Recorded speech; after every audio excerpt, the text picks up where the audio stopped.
Good afternoon. My name is John Adams. I'm with the Liberty Cigar Company, and I've got as my guest today Mr. Bill Potter. He's a historian of note. He did his doctorate work at William and Mary, and we are here to tell a story through a cigar. This is the Herbert Hoover, brought to you by the Liberty Cigar Company, where every cigar has a story to tell. We are going to talk to you about the extraordinary life of Herbert Hoover. And I wanted to welcome Bill. Thank you very much. Why don't we talk a little bit about his early life and how his even being alive is a miracle in and of itself. So, yeah. Well, Herbert Hoover, known affectionately as Bert to his family, Bertie in the beginning, and then as he grew up, he became known as Bert, and that's what stuck the rest of his life. Was born into a Quaker family in West Branch, Iowa. Very conservative agricultural community, one that was centered on the faith of the Quakers. He was a sixth generation Quaker, and they were known for hard work, for their good character, for honesty, for perseverance in times of trouble and difficulty. And these various characteristics of the Quaker community were sort of inculcated in the life of Herbert Hoover by his own family. And he began early on, rather tragically, by actually dying at the age of 2. His father and his uncle tried to revive him, and without success. He was declared dead. They laid him out on the slab, and Even put the coins on his eyes. they put the coins on his eyes, old, and the family, European tradition, yeah. family came in to mourn. And as it turned out, little Bert actually wasn't dead. That's right. His grandmother actually saw him move, and she said, "That boy's not dead." And his uncle, who was a doctor, right? Yes. Yeah. Dr. Menthorn. Right. Great name, Menthorn. I don't know what the genesis of that name is, but it's got to be incredible. But he actually performs CPR, revives him. Mm-hmm. That's right. And then his grandmother says, in the greatest understatement in the history of mankind, probably, she says, "God's got a special plan for that boy. Well, that's why he brought him back to life." And of course, that, like I said, is the greatest understatement of all time, in my opinion, of course. Tell us about what happened next. We'll talk about how it was the understatement of the universe later, but tell us about... Well, with a long 90-year life, sort of the essence of who Herbert Hoover was established in his youth among his family. His mother died, his father died, he was orphaned. I don't remember what age. His father died, if I'm not mistaken, at the age of 6 of typhoid fever, and then his mother died of when he was 9. Both very unexpectedly, Right. and thus he and his brother, with whom he would be close his entire life, and his little sister were raised by relatives, initially by their grandmother, who was somewhat of a leader among the Quaker community there.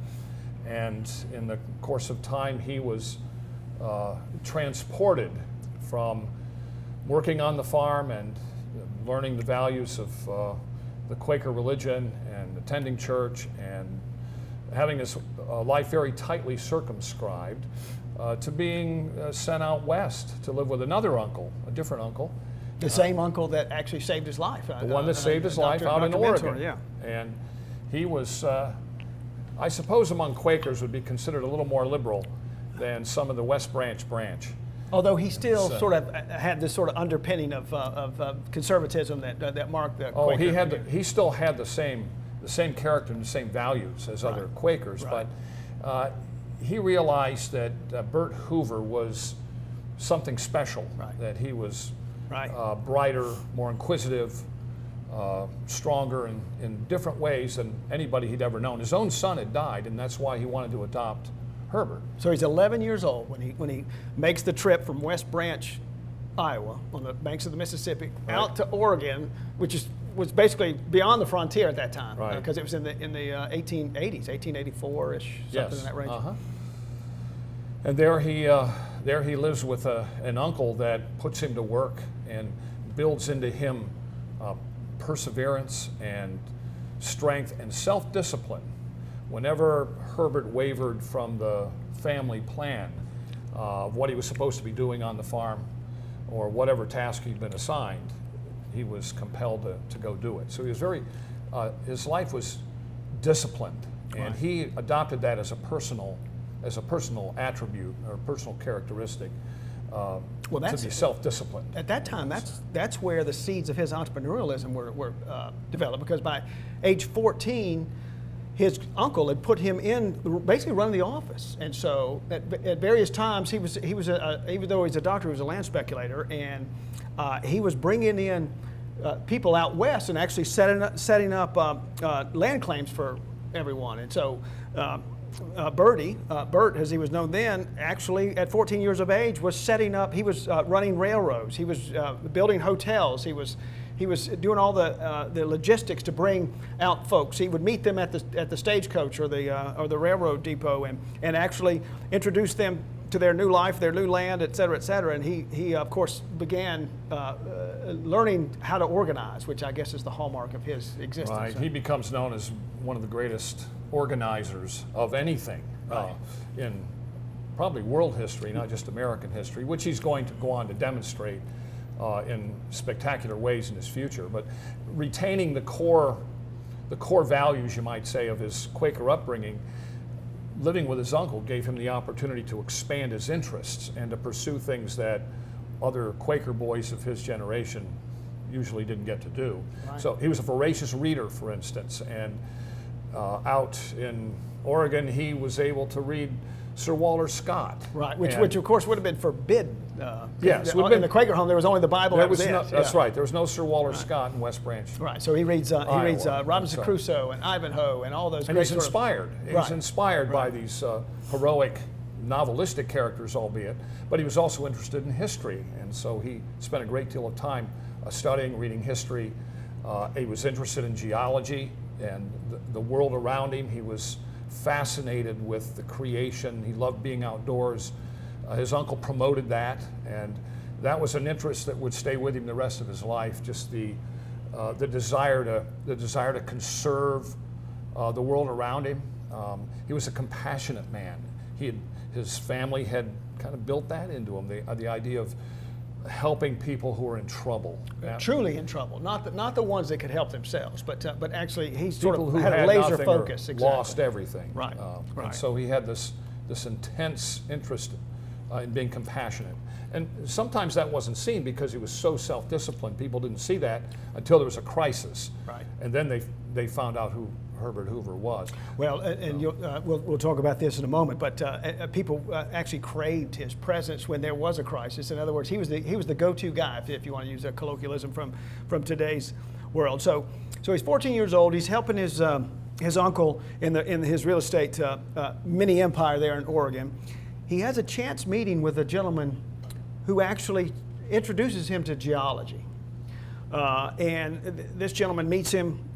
And he shows him sort of the rudimentary aspects of geology, and then he sort of, as is true in his entire life, he takes the ball and runs with it, and he literally goes down to the railroad. And he picks up rocks that were used for the ballast for the railroad, and he studies them and all the different sort of ancient fossilized elements inside there, and he learns to identify each rock, and it's sort of a self-study, which of course, like I said, marks his whole life. So he then gets an opportunity to go to this upstart college. Talk about that. Right. He's interested in geology. He's interested in mining and digging in the earth and things related to the study of the earth. And so the family examined all of the Quaker colleges in the country. In fact, they really started at Earlham College back in Indiana, but Earlham didn't have at the time didn't have a geology major. None of them did, right? And what's that? None of them did. Oh, none of them did. They started with the best, and then they worked their way down. And got slim pickings. Yeah. No Quaker colleges had geology, but there was a multi-millionaire Californian, Leland Stanford, an industrialist. A philanthropic man, and one who desired to start an institute of higher education that would have those kinds of majors included, especially geology. And it's a university that's going to take his name eventually. And Herbert Hoover wants to pursue that, and his uncle agrees that he ought to try it. Now, in high school, he didn't go to high school. That's exactly right. I was going to bring that up, but before we talk about that, the only reason he let him go to Stanford ultimately was because one of the main professors there was actually a Quaker. And the family, of course, had been against it. And of course, in that sort of Quaker community, everybody's got to agree, or it's no dice, as it were. But the preeminent professor that is going to be employed there is actually a Quaker, and they reason that if it's good enough for this Quaker, then it's good enough for right. Bert. And he's eventually going to take Bert under his wing when he attends there. Right. But his uncle allowed him. He asked his uncle if he could learn some other subjects that would help him in going to college. And so he went to night school. He worked all day long on the farm and in the other enterprises that he was involved in. And at night he took night school, and he learned Latin, and he learned mathematics and physics and the kinds of things that are going to bolster his career. But he had eventually. one subject that was like his eternal nemesis, which was English. He had to pass the 1B exam, which was an entry-level examination for English, right? That's right, and he duffed it for sure. And he was admitted to Stanford on the sort of the auspices of his capability and all the other subjects, but they said they made an exception for him and said, before you graduate, you have to pass this exam. And he never did. No, he never passed it. And they stamped him passed, though. Yeah, they actually took one of his geology papers, and they asked them to grade his sort of grammatical expertise, what have you, acumen on that particular paper, and they sort of made a huge exception, and it was owing to his exceptional nature everywhere else, including his character. So there are all these little elements that come into his life prior to his formal education that are all going to be building blocks in who he becomes. Really, he was one of the greatest men of his age, and every biographer of him who looks back on the life of Hoover, they see all of these unlikely elements that came into his life that he absorbed, and they became part of him. And then as he matured, they enabled him to accomplish things that no other human being ever accomplished. Yeah, typically, people go through their entire lives looking for life's main chance. Some people seize it, some people don't. But to him, everything was a chance. In other words, everything was an opportunity. There was a seed or a kernel of potential in everything that he looked at. And he truly sort of personified, first of all, he never shirked responsibility when he made a mistake. And oddly enough, as great as he was, he never really took credit himself, which is the reason why history has sort of been unfriendly to him. If you look at the textbooks, now, if he's even in there at all, it talks about Hooverville and the fact that he failed as the president in the Great Depression. But and we'll talk about this in a few minutes. But he actually could have prevented both of those if people only listened to him when he was in the Commerce Department. As we're moving through his life, let's talk about Lou. He meets this bright-eyed, brilliant girl, blue-eyed, vibrant, athletic woman. Who actually turns out to be the first geology graduate, female in the country. First female geology graduate. And she actually has better grades than him. And she speaks 5 languages. I mean, she's a brilliant woman. So tell us about Lou and how he sort of bonded to her. Well, when he met her, I think at first in a class, and saw, her brilliance, her vitality, he fell instantly, madly in love. But he'd never had a girlfriend. No, he had never had any relationship with. He was milking cows. With women before, and she was everything that he probably had imagined over the years. All of a sudden came together in this one person, and he was determined to woo her. But he was perceived as kind of a unsociable person. Well, he had this sort of no low-born sort of He had no beginning, skills. Right. I mean, he had no skills. And he was told by his roommates, you're going to pursue a girl, you have to take her to a dance. Well, Quakers don't dance. You know, there are various things that you're going to have to acquire, various in the courtship, in the realm, courtship process. And so he learned how to dance. He was never good at it. Right. And of course, Quakers didn't smoke cigars, but that's something he acquired and pursued all of his life. Well, I don't fault him for that. No, we admire him for that. But that's one of the interesting things about him when he was confronted later in life. When he was asked about various, he learned how to play cards, and he liked to play cards, and he liked to smoke cigars, and he learned how to dance, and various things that Quakers in that day did not pursue. In fact, they were opposed to them. And his response to that was that in his own life, he buried deeply into his soul all the basic principles of his faith, but the externals were things that varied from person to person and age to age. And so he held on to the principal things, what we would call the ethical values of his life. But on the other aspects of his life, the social aspects of his life, and his work and his intellectual pursuits, he saw that as kind of within the area of Christian liberty, if you will, and pursued different things that way. Well, as he pursued Lou, he found out that she was just a very superior individual. In fact, he had learned Latin in high school. She was a master of the Latin language, and I mean, she could speak 5 languages, and she could translate Latin. That's going to come into play in their lives later on. Absolutely. So she actually had the same sort of affection for him. She was obviously an attractive young lady. She had many suitors, many of which were obviously of a higher station, very wealthy.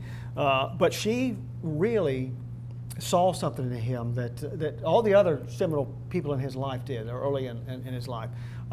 She saw the potential for greatness. And in fact, her comment was, at Stanford, I majored in geology. After I graduated, I majored in Herbert Hoover. She was that enamored by him, although at the time he didn't know it. And it came together so perfectly in their marriage.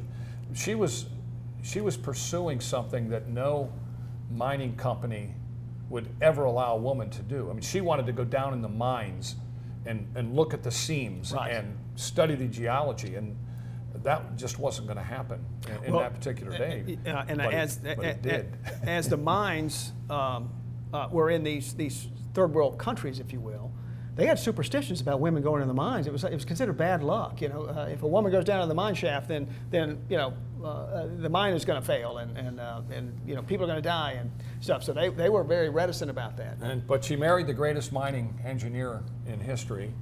At least one of the greatest mining engineers in history, and she got to do exactly what she loved, right, alongside the man that she loved. She got to pursue her geological interests along with her husband's. They were just the perfect match. Indeed. So he was a senior, she's a freshman. Right. He graduates right when the Panic of 1893 occurs, which panic is the colloquialism in that day for depression. So the 1893 was not as nearly as bad as the Great Depression, but it was darn near it. It's a big economic downturn that cost. So he graduates, and he's considered to be the top geologist student in Stanford, but there's no job. And he does what he has always done. He takes a lesser place because he knows darn well he's going to prove himself. So he takes the job as the secretary of a French mining engineer, and then the mining engineer figures out what everybody else will eventually, that he's extraordinary, and starts to promote him again and again. So talk about his. He's a young man at this point. I mean, yes. we look at all these pictures. He's 40 in this one here, but early 20s. Early 20s. Yeah. And where does he go? I don't know. He goes to. He goes. I need to relight my cigar.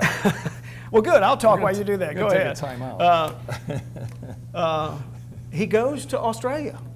He gets stationed in Western Australia, which they consider it the outback now. We have these wonderful beer commercials about it, but it is literally in the middle of nowhere. Australia is a small, underpopulated giant island. They call it a continent, but it's a tiny place.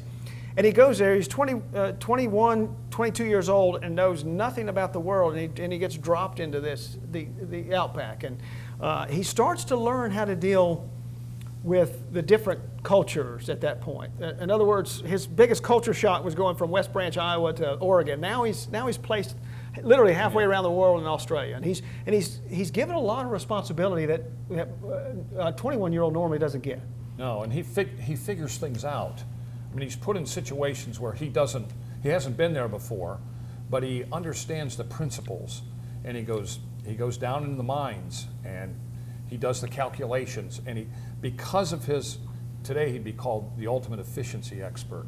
He hated waste, he hated ill discipline, and he brought those characteristics to the pursuit of geology and mining, and today they'd say he rationalized the coal mining industry in Australia and turned it into a hugely profitable thing. It's interesting too, he's not married yet. She's still at Stanford. Yeah, she's still and she's determined to graduate. Yeah.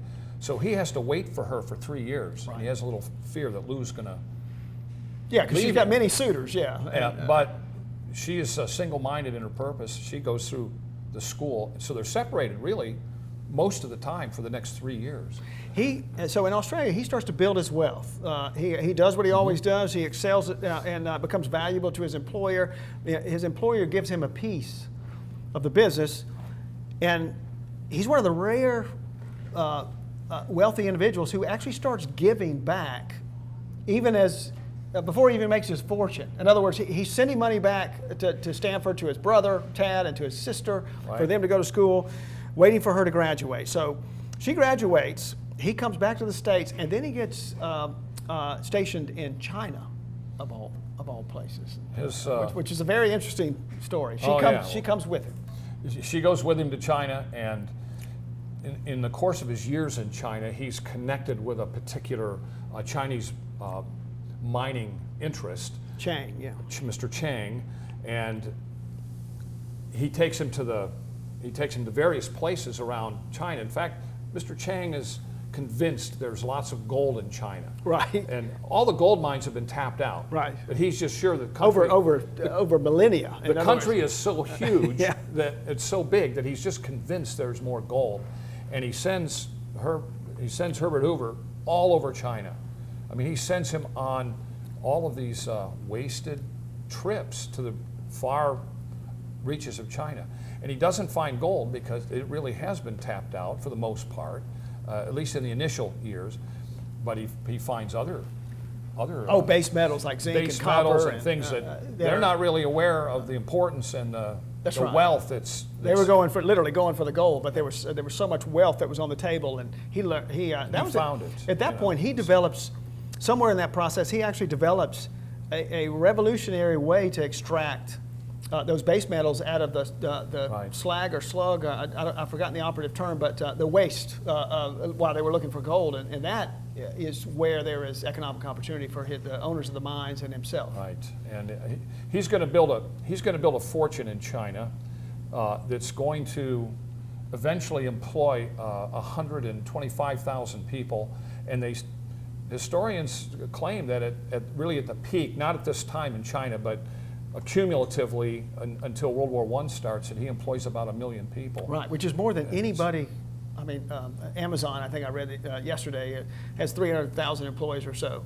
I mean, it's amazing the amount of, and he managed all that, which of course is a testament. He did. I mean, he's 25 years old, and he's a multimillionaire with a built-in philanthropic idea of helping others through what he's doing.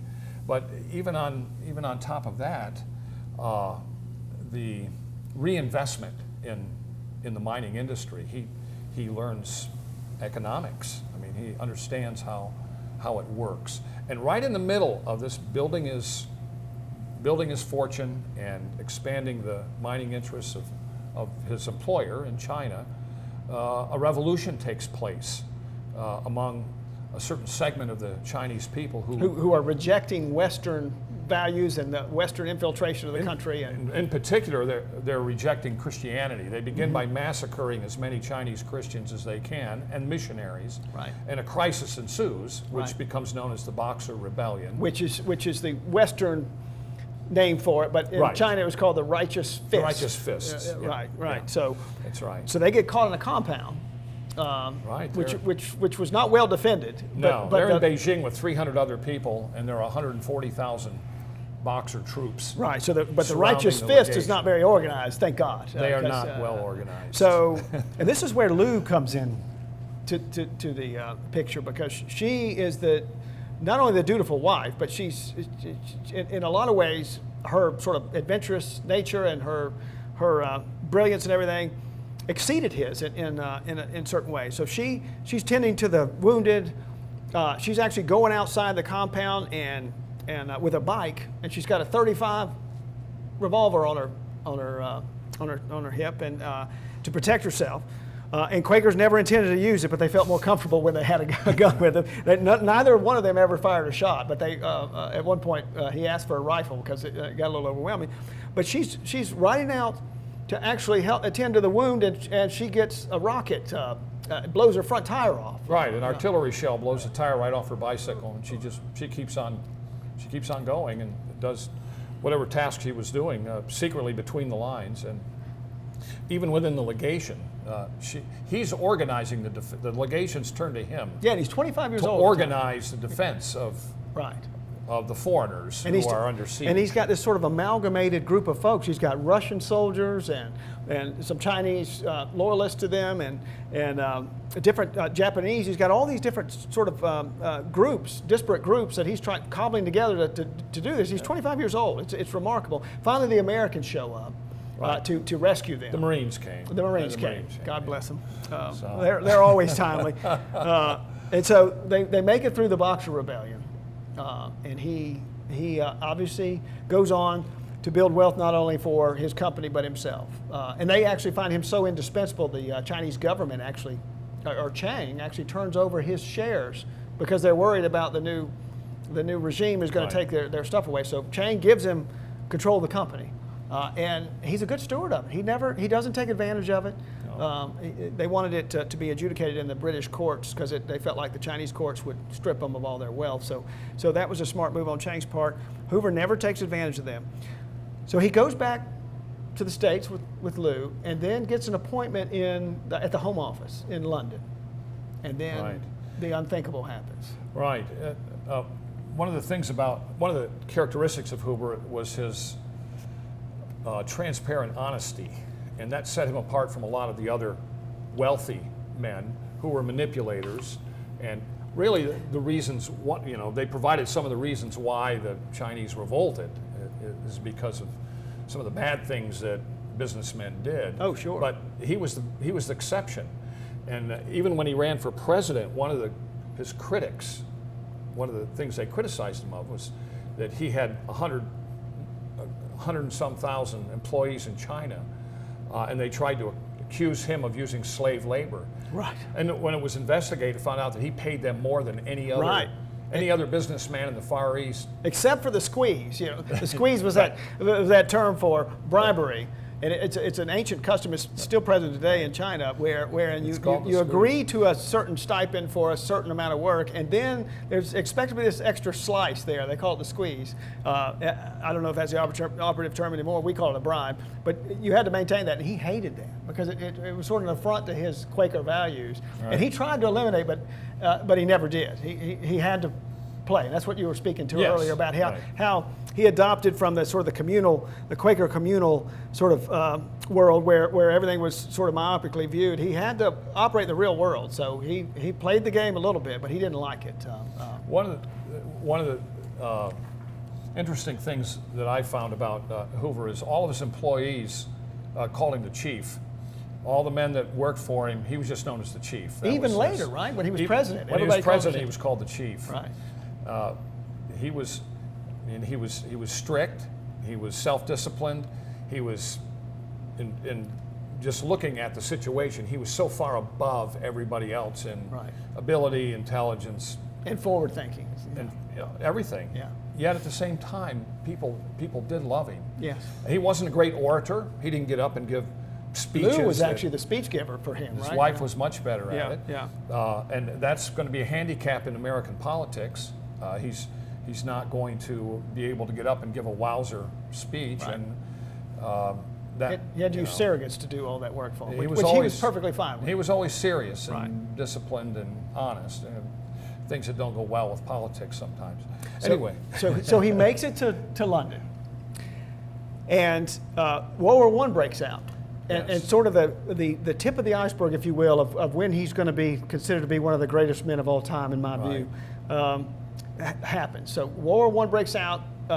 The European offices deny American credit, so people could not access their money. All the Americans in Europe. So what does he do? Well, the First World War breaks out. All of Europe is going to commit this mass suicidal war. And the first thing the banks do is they deny foreigners the right to cash checks. They're not going to let their gold out of the country, and they're not going to cash checks.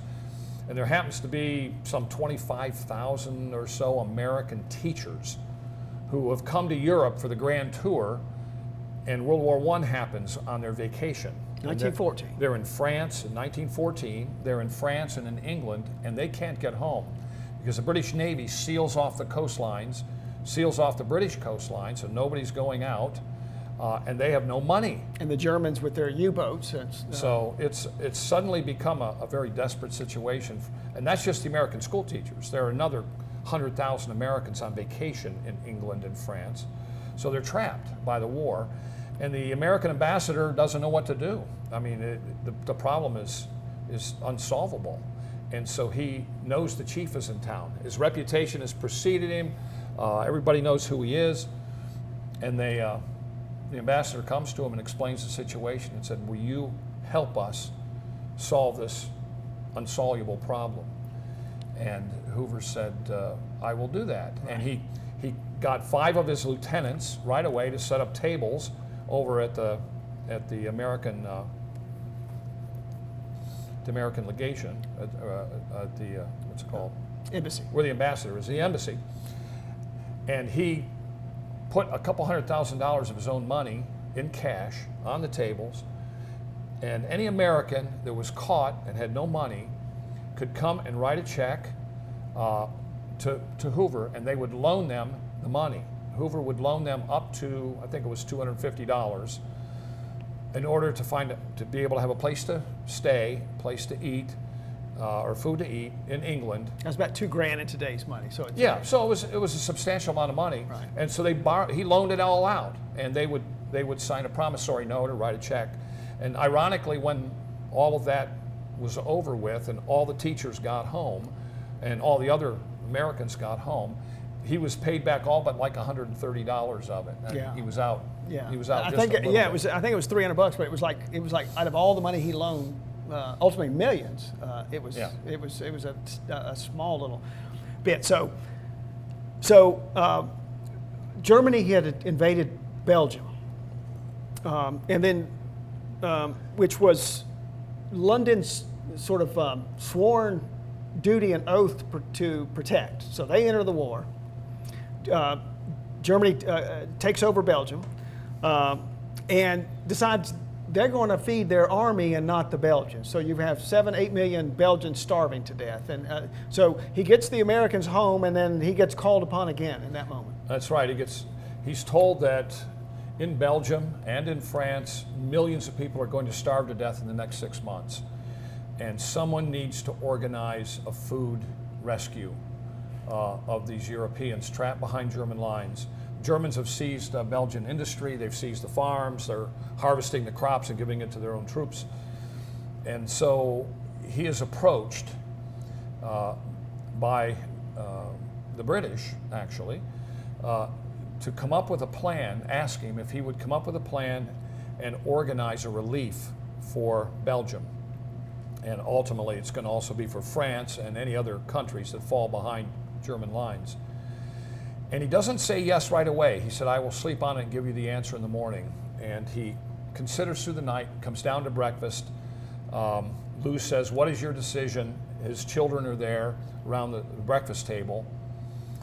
And he said, I'm going to paraphrase what he said. Who cares about my fortune?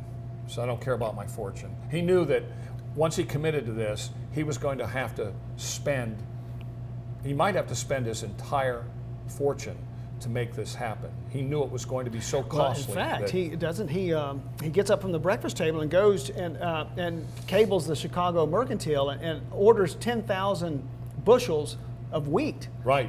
He starts that day. On his own credit. On his own credit. Yeah. He starts that day.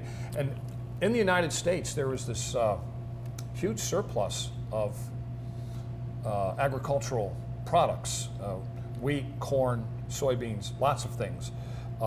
Meat, it's all piling up in warehouses because England has to import food, and eventually the United States, of course, is going to be involved in the war 2-3 years later. But there's this big backlog of food in the United States, and he begins instantly to order hundreds and hundreds, and eventually it's going to become millions of tons of produce. And then he buys ships to ship it over there. He goes to Congress and he tells Congress he wants to borrow, I don't remember how much, $1 million, say. And eventually, of course, he pays it back with interest. So the government loans him extra money that he needs in this country to make it happen. And he mobilizes all these people that work for him in the United States and in England and wherever they are. He brings them into the picture, mobilizes this huge labor force, and then he goes to the Germans. And he said, here's what I want to do. I can feed the Belgian people. You have to give me permission to cross the borders. You won't bear the responsibility of 7 million people starving to death on your hands, 4 million children. And he has if a man ever had a soft spot in his heart for children, it was Herbert Hoover. It was absolutely He Herbert. loved children.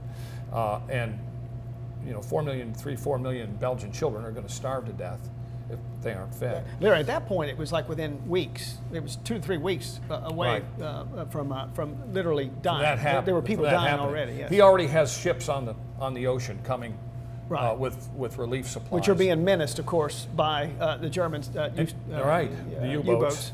So he has to set up this entire system of relieving the starvation of Europe in the middle of the war. The Germans say yes, and Herbert Hoover becomes the only person in the world that has no borders. Right. He can go anywhere. He can travel across any border unmolested by any either warring power. He's above the war. Exactly. And he organizes this relief effort that saves the lives of millions of Belgians. And then France, the same thing happens.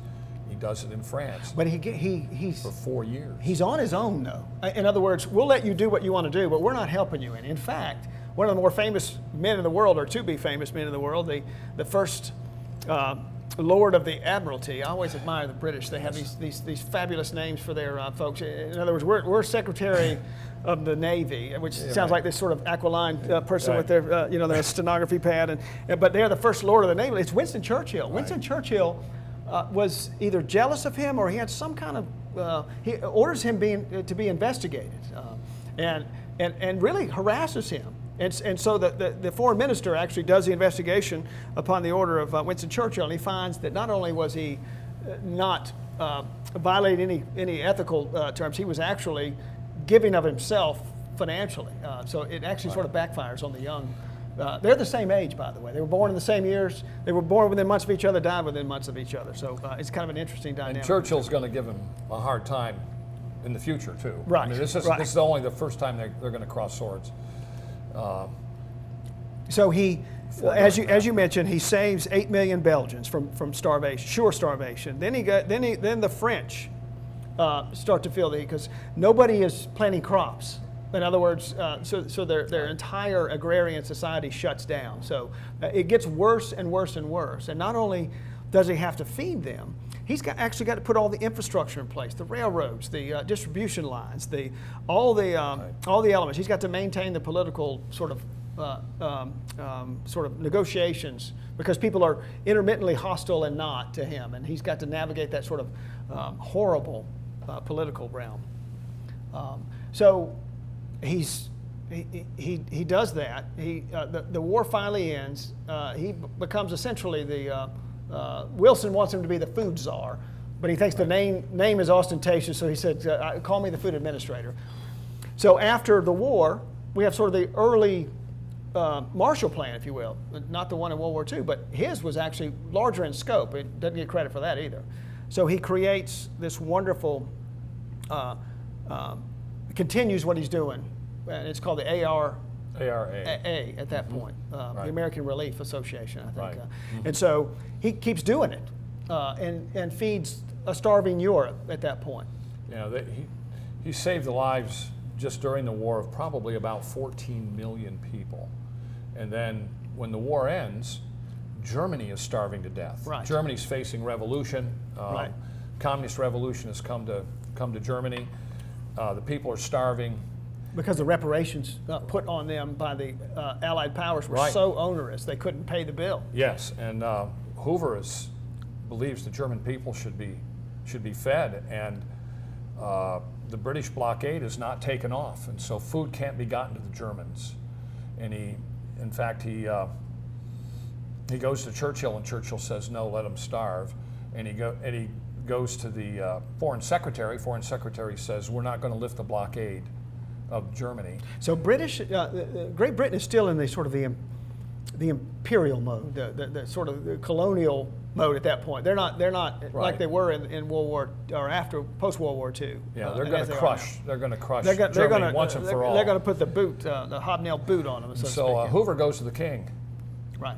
and he says, "Mr. Churchill won't let me feed the starving." I mean, he lays out the problem and says, "I can solve this problem, but I'm getting resistance from." He sort of had a resume at that point too. He knew He darn well he could do it. The king said, "I will talk to Winston."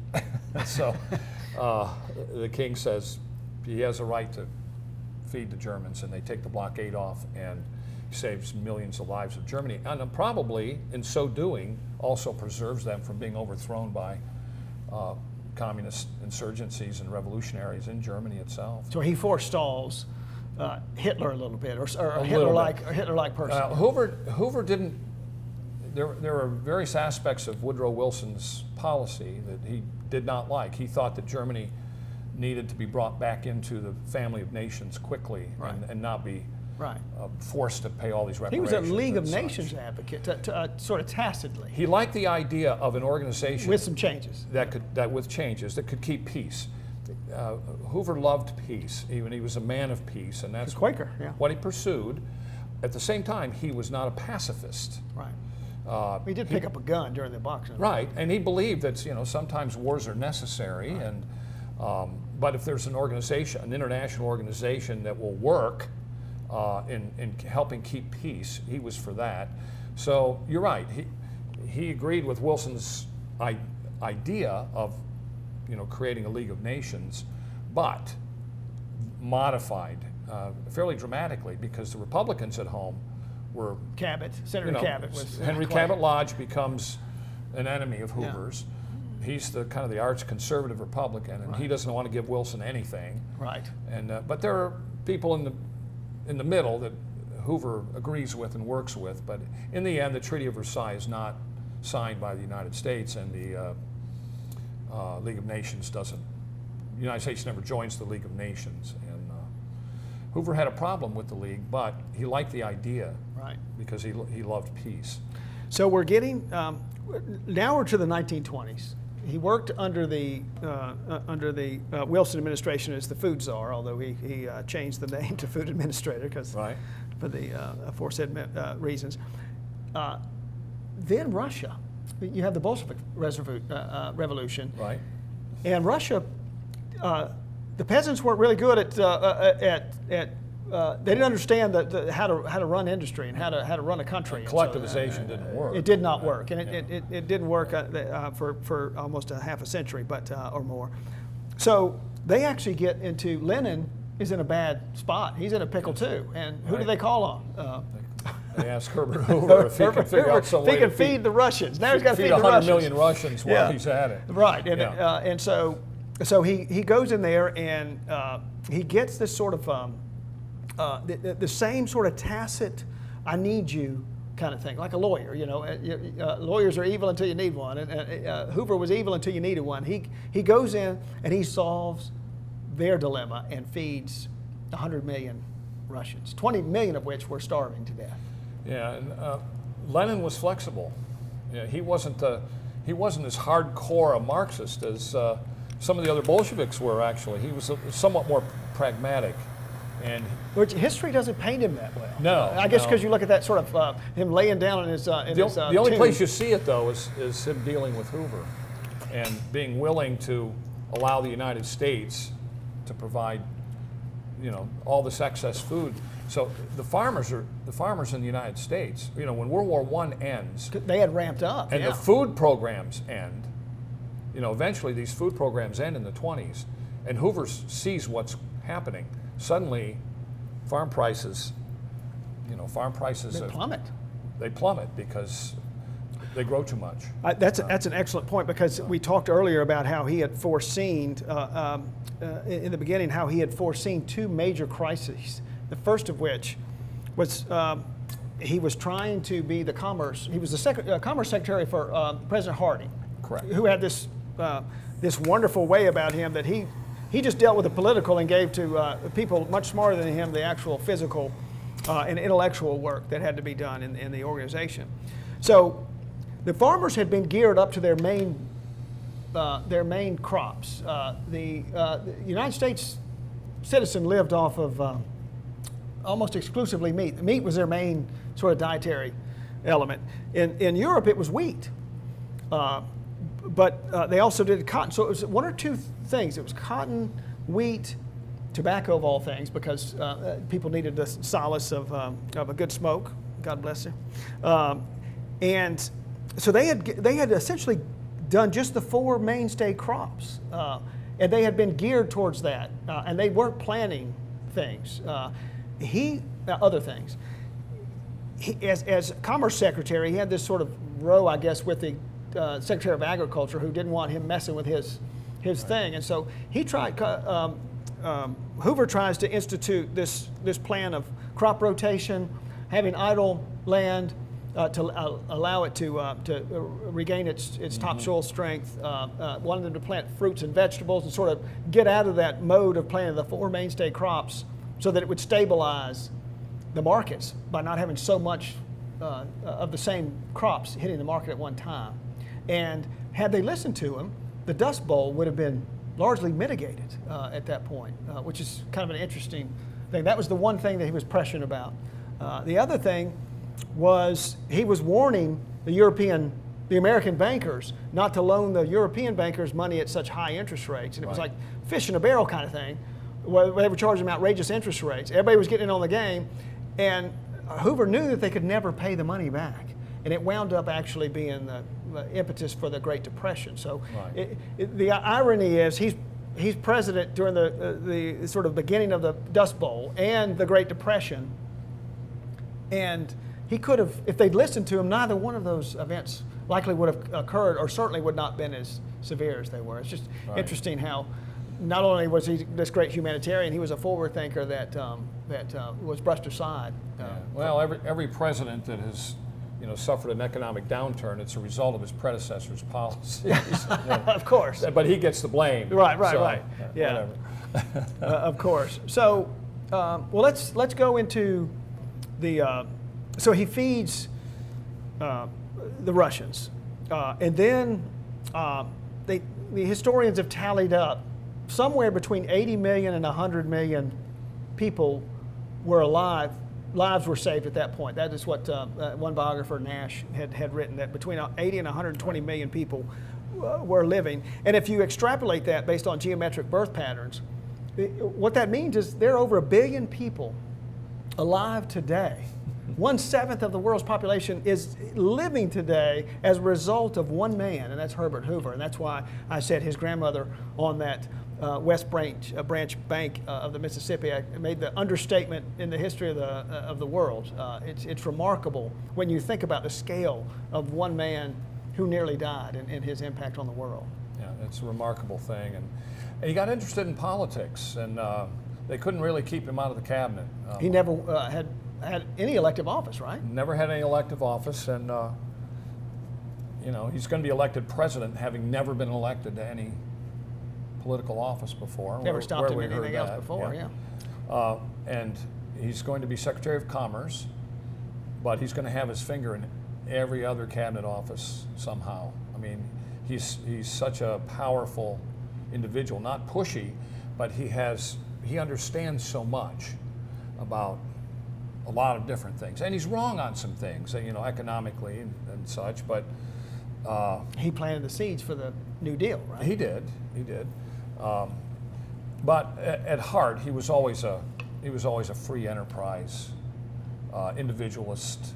Well, he personified it. He did. I mean, he was a citizen. Voluntary institutions, right, will solve the problems, and until he got one that seemed insoluble that way. And well, to that point, something we didn't touch upon was when he turned over the reins of the ARA back to Congress. At that point, he had a $35 million surplus that he gave back, and he paid back every nickel that was ever given to him. In other words, he had somehow managed to make a profit in this enterprise, and most people in the nonprofit business nowadays brag about having 20% cost in their total revenue. His was 0.5%, half a point was the administrative burden on that particular. That's why so many lives were saved. It's truly, and he turned a profit when he gave back the American taxpayers their money. It's truly amazing. So he gets into he gets elected in a landslide. They called him Landslide Hoover in the 1928 election. Right, but Harding died in office, right, and Coolidge became president and then was elected on his own. Mm-hmm. And it's just the dynamics between Coolidge and Hoover are kind of interesting too. With those 5 years of those two men together is a fascinating, interesting thing.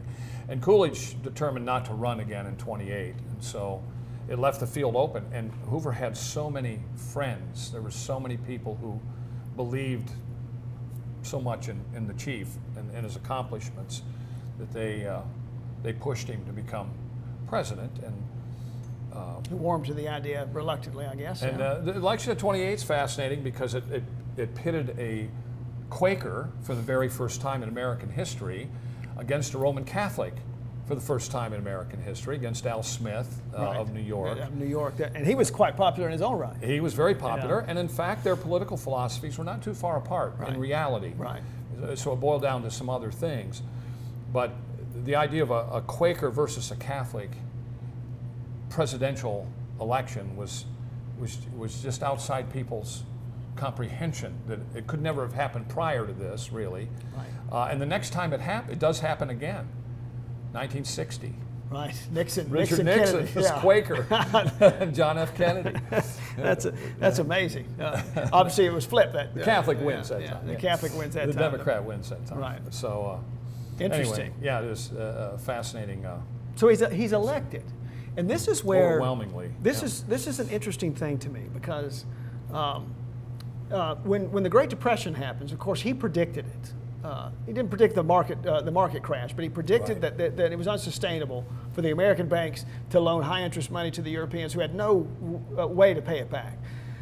So the Great Depression begins in Europe. Right, the whole world was already crashed. Asia was already flailing before that, and then there's nobody left to save the world because the American bankers had not been loaning capital to business here in the United States and to the everyday average Joe. They had been loaning money to Europe with these sort of starry-eyed notions that they were going to get paid back. And at that point, America, as Lincoln said, America's last best hope was not there for itself. And then you get the Great Depression. And then obviously he loses in a landslide. He becomes landslide Hoover the other way to FDR, who incidentally had recommended that he be president years before. FDR was a fan, but then obviously Up until right. the election. Politics intervened. And he became the bitterest enemy that Right. anybody could ever have. Right. Right. So, so Hoover, well, the midterm election, Hoover's first 2 years, a year after he's elected, the stock market crashes and everything goes to pieces. And the White House nearly burns down that Christmas after That's October right. is Christmas. Right. And he springs into action. I mean, Right. this is his kind of situation in a Right. way, but it was so much bigger than anything that had happened in America previously. Right. And the big problem was jobs. So many people were out of work, and he came up with free enterprise government partnerships, creating work, creating jobs, creating programs that would disappear at some point, that they would come to an end. Yeah, they had sunset provisions built in. They Of did. course, FDR borrowed the ideas, and then But the New Deal didn't have any. it was sort of an thing like eternal that. sunrise on it. It That's still right. exists today. That's right. Once they got on the dole, they could stay on it forever. Right. And so he was highly critical when he lost the next election, which there was no possibility of his defeating Franklin Roosevelt. As they said, a yellow dog could have defeated Hoover. Right. And The same way that. so FDR rides in as the knight on the white horse, and to rescue the country with the New Deal and the bank holiday and all of that. And he hates and vilifies Hoover for the next 20 years nonstop. In fact, he runs against Hoover every single election. Doesn't matter who the Republicans put up. Right. FDR runs against Hoover. So the Republican Party caused the crash. The Republican Party made you lose your jobs. Right. Republican Party is going to let you starve. Right. I'm going to feed you. I'm going to give you a job, etc. And so Hoover becomes the villain, the chief villain of American history. In fact, FDR, in some ways, tries to erase his memory, except every 4 years, he digs him up again Like the Soviets did. and runs against him. Yeah, That's right. After he saved all those lives in the 20s, they wrote poems about him and books about him, and the history books were pregnant with his sort of accomplishments. And then he winds up at Hoover's death in 1964. He winds up in the Russian history books as a knave and a spy. Right. He goes from the savior of the Soviet Union to Russia. He does in America Yeah, too. and he does. The same thing happens to him, although it's a little less sort of vitriolic. It's interesting. One of the programs that he instituted was the building of the Hoover Dam in Colorado, damming up the Colorado River and creating the largest man-made lake in the world. Which and all is that. another extraordinary project. And it's called the Hoover Dam, and as is traditional, when a project begins in a president's administration, it takes on his name. And when FDR becomes president, he changes the name to the Boulder Dam because he doesn't want Hoover to have any credit for having built that. Right. And he even has his men go to post offices that have Hoover's name on the cornerstone and chips off Hoover's name and puts his own name in. Has his own name carved in post office. Presidents can't be vindictive. That's impossible, right? He has set out to efface Hoover's memory, but at the same time, he's going to vilify him every 4 years when it comes time. And Hoover spends most of the 1930s writing. Right. That's how he makes his. Is that when he and Lou did the translation of that Yes. Georgius Agricola?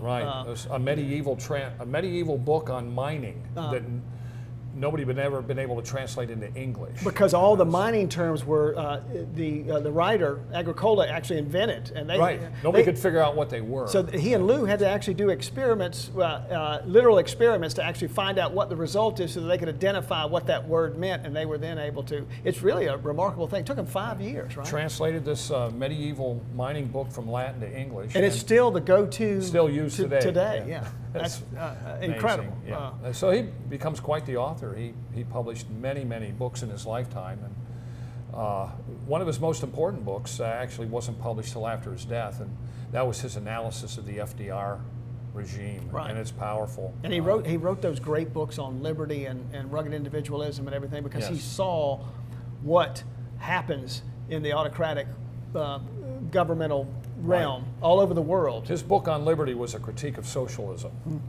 and of the New Deal and FDR. And Right. it's a terrific book. Right. Yeah. So Yeah.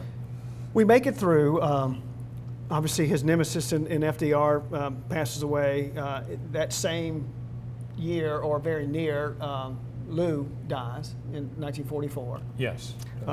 His lifelong partner During the war. During the war, and then, but he's called upon by the next administration and the next and the next. So they go back to him. Truman, Kennedy, Eisenhower. He and Truman developed a very great, not just working relationship, but a deep respect for each other, a collaboration. That's right. Right. That he never had with FDR. In fact, Eleanor Roosevelt tried to reach out to Hoover a number of times, and FDR slapped her down. I mean, she wanted to use him for European relief. When World War II ended, Right. we had the same problem. Yeah. Except now it's 400 million people. Right. The problem was larger, and yet. Yes, but Hoover gets involved in that and in feeding the millions, and they call it the Marshall Plan. You know, it's part of a larger political thing that's going on. But Hoover gets involved in feeding Europe after World War II. He'd already also. laid down the blueprint. He For had. that. He was the man to do it, and it's interesting that Eleanor Roosevelt was willing to reach out to him a little bit, but FDR said no. He was a vindictive, bitter foe of anybody. Right. So he spends a lot of time writing. His reputation slowly gets He's the senior statesman in the Republican Party. right. It slowly gets rehabilitated, but it doesn't quite make it to the history books, which is why we made this great cigar. One thing that I find extraordinary, that if fiction and truth were personified, fiction would cower at the feet of the truth of Herbert Hoover. His life was larger than any fictional character you can make, having saved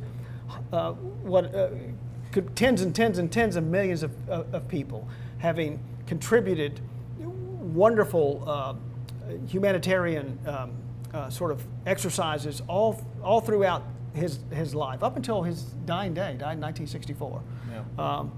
Yeah. The fact that he is not revered and studied in today's world is really a commentary on society today. I mean, I would venture to say that people even our age don't really know the truth about Herbert Hoover, and certainly We found that to be true in Washington. You know, when we spoke at the White House Historians event, Right. that people knew nothing about Hoover. They Right. didn't even know that he was associated with them. in the shadow of the White House, right there where we were. That's Right. interesting. They knew absolutely nothing about it. Many didn't. Well, So. thank you very much for your time.